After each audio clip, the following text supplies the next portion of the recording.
through the mystic eye, eminent personalities from various walks of life in conversation with Sadhguru. This week features Dr. Prathap C. Reddy, founder of Apollo Hospitals Group, India's first chain of private hospitals. With a passion to make advanced healthcare available to all, Dr. Reddy is a visionary who has contributed immensely to India's healthcare industry, bringing in high technology and affordable healthcare to urban and rural India. Begun at a time when privatized healthcare were unheard of in India, the Apollo Group now enfolds 46 hospitals in the country and abroad. Among the many felicitations conferred on him are the prestigious Padma Bhushan and Padma Vibhushan by the Government of India. Watch as Dr. Reddy explores the limits of modern medicine with Sadhguru, who in turn reveals a deeper, more profound approach to healing the human body.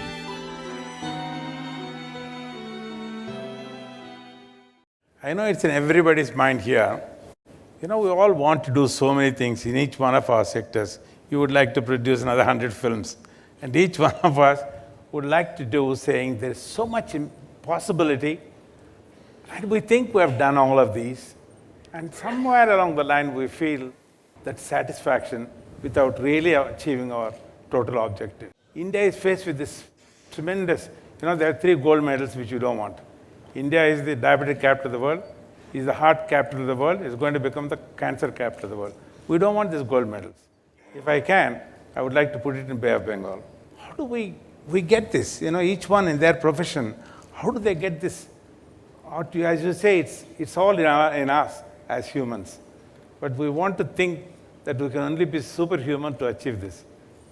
The immensity of being human. If suppose I can take a banana in my hand and turn it into a human being, whom would you think I am? I must be the creator himself, isn't it?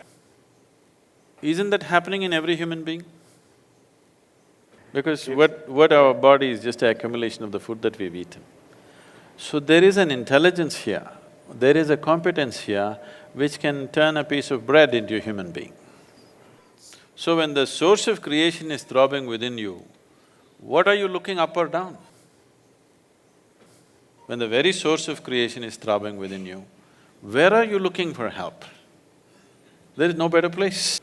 So whatever work one may be doing, it does not matter what area of life we have chosen to participate in, everything that we do can be transformative, both for yourself and everybody around you. I am saying it is not even about finding satisfaction with your work. Doing something is not towards, at least what I do is not towards my satisfaction, because if I close my eyes and sit here, I am ecstatic, not just satisfied. So I don't have to do something in the world to be satisfied or to be happy.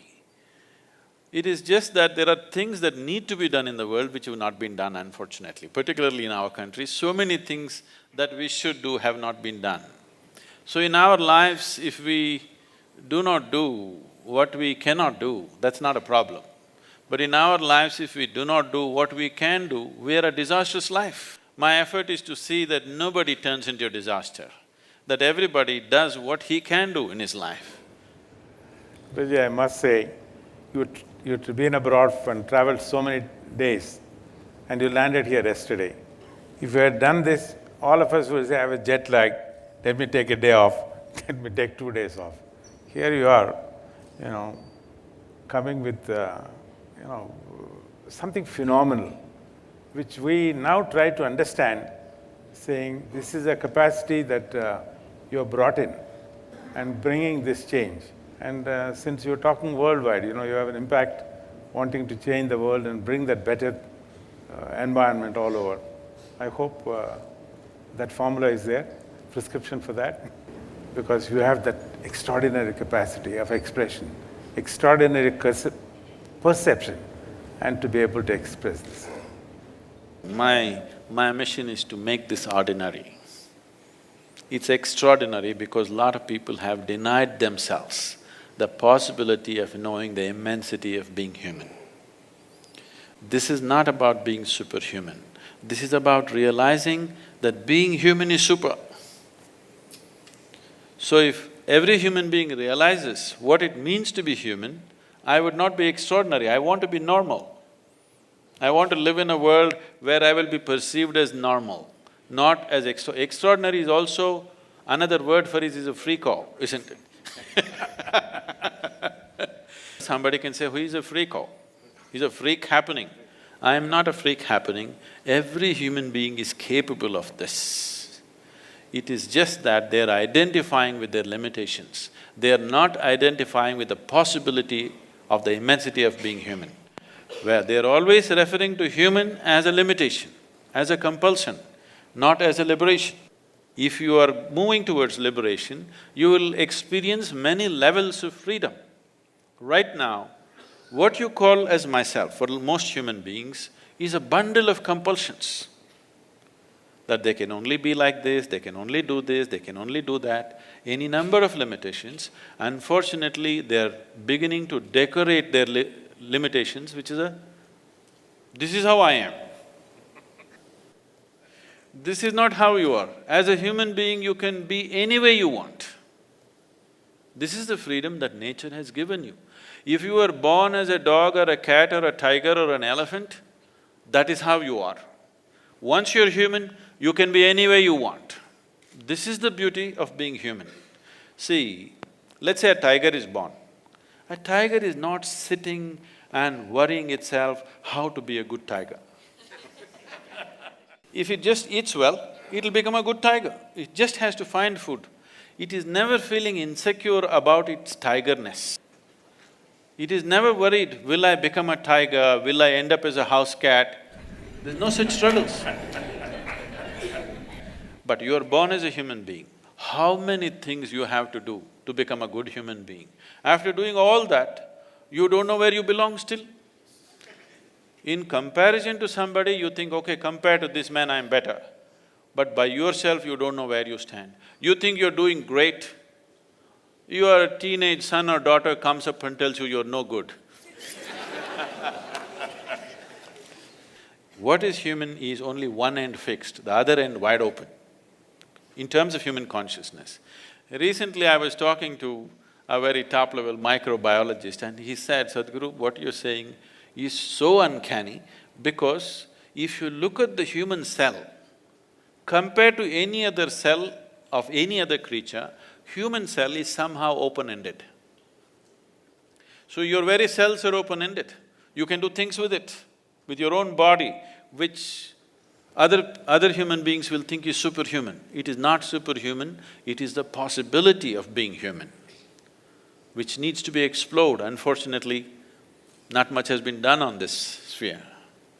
It's a very wonderful thing. I think most of us feel we have reached our limitation. No, you have not. The way you put it beautifully.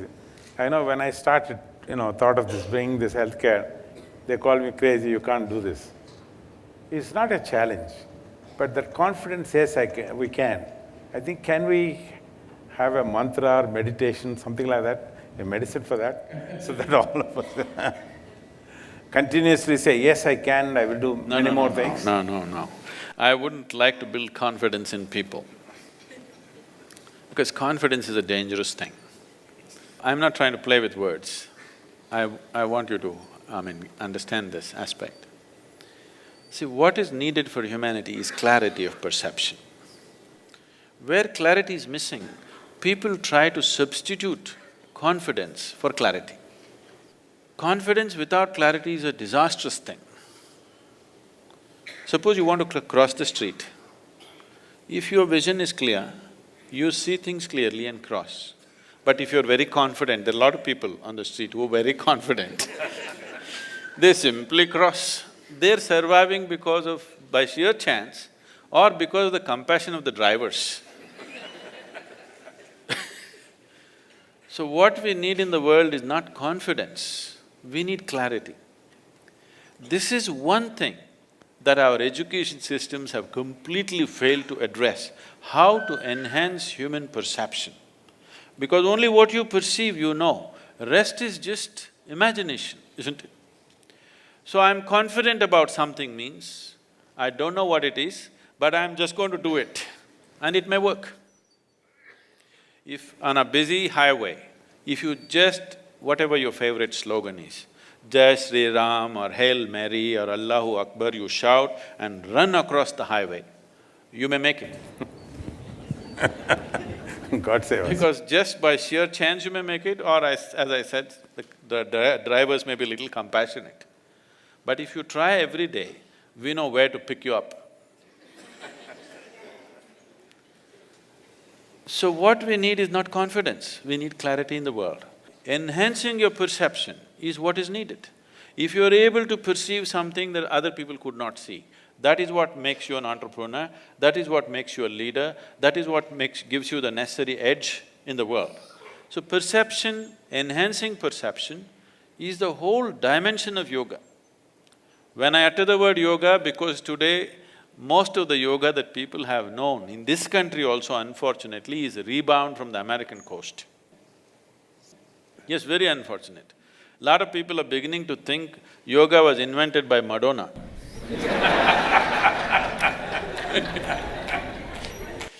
This is the science of perception. With these two eyes, you can only perceive the physicality of what is here. The physicality of who you are is just a piece of the planet, isn't it? We are not going to know you by… Every day as doctors in your hospital must be reading somebody's heart, but you don't know what's beating in their heart. You know whether they're going to live or die but you don't know who they are, isn't it? What they are as a human being. The complexity of their humanity is not there in their liver or kidney or heart or anything. Only their physical structure is there. This is just a piece of the planet that you've gathered. So who you are is much more than that. That perception is beyond physicality. So developing your perception to a dimension beyond physical is what is needed. That is when you will produce human beings who look like gods. They are not gods, they are full-fledged human beings, because others have not strived to do that to themselves. When they look at somebody who has flowered to a certain level of competence and capability, they think either they're gods or gods are favoring them. It is not the truth of success in life. Somebody is successful because he's perceived something that others missed. It's so wonderful, Sadhguruji. You know, I know everybody in the beautiful auditorium here, and the thousands of people who are watching live on the internet, they all want to know, is there a prescription for good health? Spirituality, yoga, meditation. Because I have seen, some of the impossible things that you have done for other people when they were not well. But more importantly, when your health took bad, no doctor or no medical dictionary or directory could ever detect it. I read in the book, Aditi beautifully wrote in a biography. She said you are a mystic, to have an undiagnosed illness and then got it cured. So is there something else to stay well? The thing is, we created this body from inside. So the manufacturer of this body is inside. So if you have a repair job to be done, would you like to go to the manufacturer or to the local mechanic?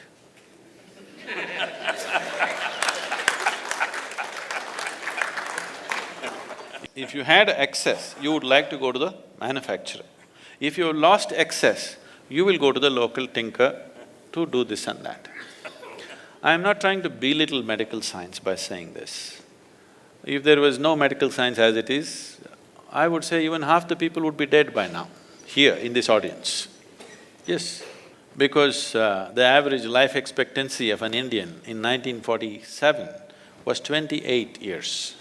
Today it has risen to 64. One important factor is medical science the way it is. So I am not trying to belittle or make fun of medical sciences. It is very significant. What has been achieved in the last 30 to 40 years is phenomenal. The question is just this: if you had access to the source of that which creates this body, definitely every problem that you generate within the body could be handled. Now there are two kinds of ailments, infectious and chronic.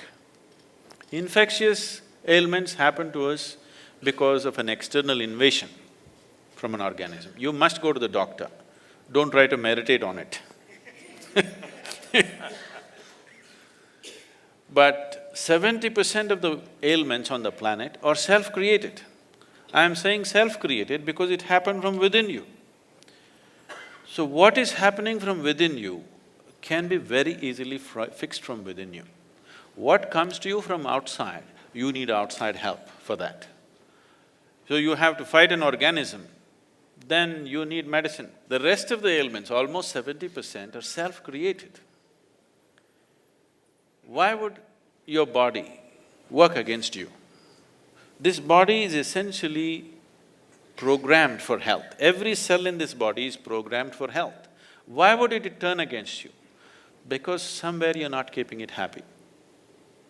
To put it in a very simple language, why would your own family turn against you? Somewhere they're not happy with you, isn't it? Yes or no? They're not happy with you with something that you're doing. So similarly, some cells in the body, some parts of your body are not happy with you for some reason. You must pay a little more attention. There is a way, a systematic way of paying attention to this one, because everything in this body was created from within. When it is so, can't it fix from within? So this is not a miracle. I want people to understand this is not a miracle. What is a miracle is, suppose you did not know what is electricity. I came here and I just press that part of the wall and lights come on. Who do you think I am? Suppose, 1,000 years ago, if I had a cell phone, I could just pull out the cell phone and talk to somebody in America. You would think I'm God, isn't it? So what is a miracle is that which you do not understand, that which is not fitting into your logical perception seems miraculous to you. As your logic evolves, so many things which were miracles 100 years ago are normal things in our day-to-day life today, isn't it? Isn't it so? So it is not a miracle, it's just a deeper understanding of your own, the way you're constructed. So this is something that we need to pay attention to.